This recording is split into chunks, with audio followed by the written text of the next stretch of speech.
Whether you're thinking of a good appetizer or pang-ulam or pwede rin pampulutan, this recipe, which I've discovered few weeks ago dahil yung kapatid ko may in-order siyang small food tray na ganito ang timpla. And super duper sarap. So ganahin natin ngayon, gumawa tayo ng adobong tahong.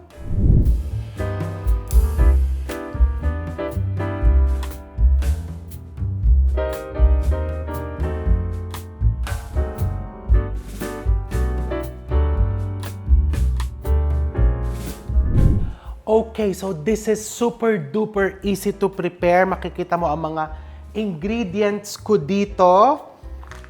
Just so simple. First, meron akong tahong. And just to be safe, ang binibili kong tahong is yung New Zealand mussels, yung frozen. Ayan, nakabox yan and tatanggalan mo na yan ng shells. Ganun lang kasimple. So, eto na yan, pinatanggalan ko na ng shells. And magigisa-gisa ko, pinapainit ko na yung aking all-purpose pot. So you just put your oil and your butter. Lalagyan ko ng konting butter yan. You can also use margarine if you want. And then into this, I'm going to saute some garlic.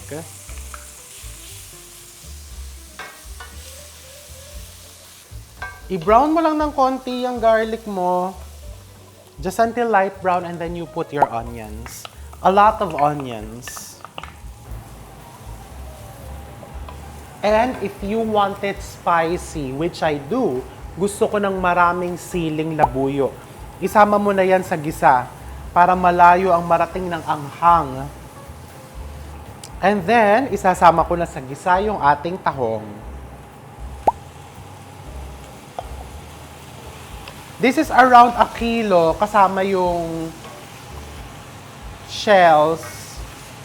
Around 3 to 5 minutes just to be sure that the tahong is fully cooked. Although, ito nabibiling naka-box na tahong. Do we have the box?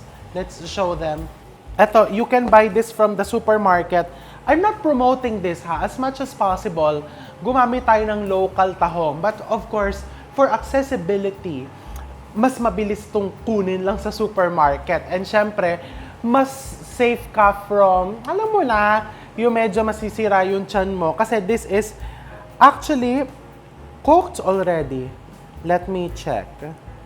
I guess it's half cooked. Pero kung half cooked man or cooked, lutuin mo pa din just to be very sure. So, ayan. Niluto natin kasama ng ating gisa. And you just put your soy sauce, cane vinegar, you can just use ordinary vinegar, and a little bit of oyster sauce. Hindi ko na to aasnan ha because puro pampalasa na tong nilalagay natin. I also have here some spring onions. I put half.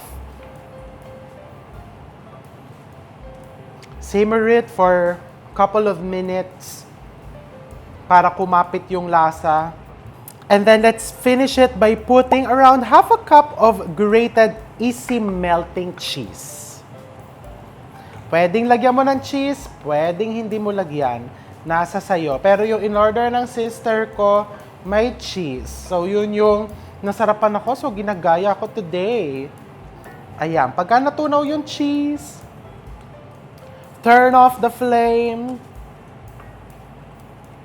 If you want it thicker, isimmer mo pa ng konti.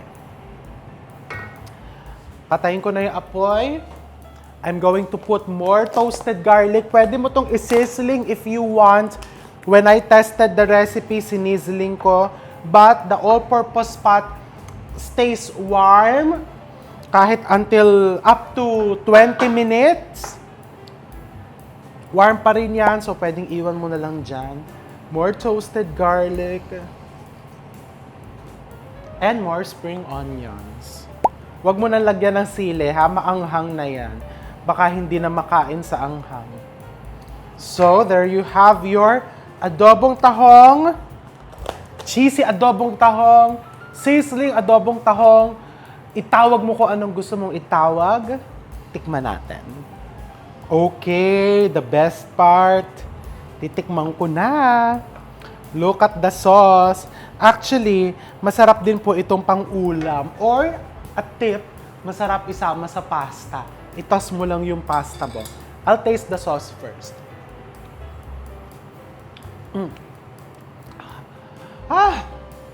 Nandun yung anghang. And I love na lasang-lasa mo yung Filipino flavors na nilagay natin dyan. Super duper yum. And with the tahong.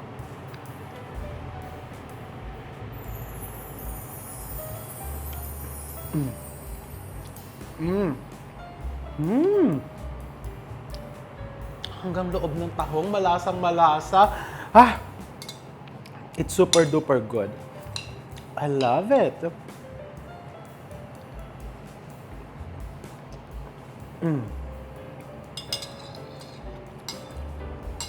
Normally, hindi ko inuubos yung nasa plate ko. Kasi Jetta galore ako. But this one, it's so good.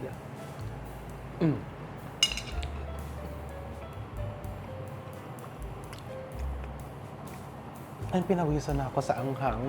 Pero ito yung pawis na masarap. Ito yung pinagpapawisan ka pero masarap yung feeling. O, ayan, nirephrase ko ha. So what are you waiting for? Gumawa ka na nitong adobong tahong, cheesy adobong tahong, and I'm going to see you also.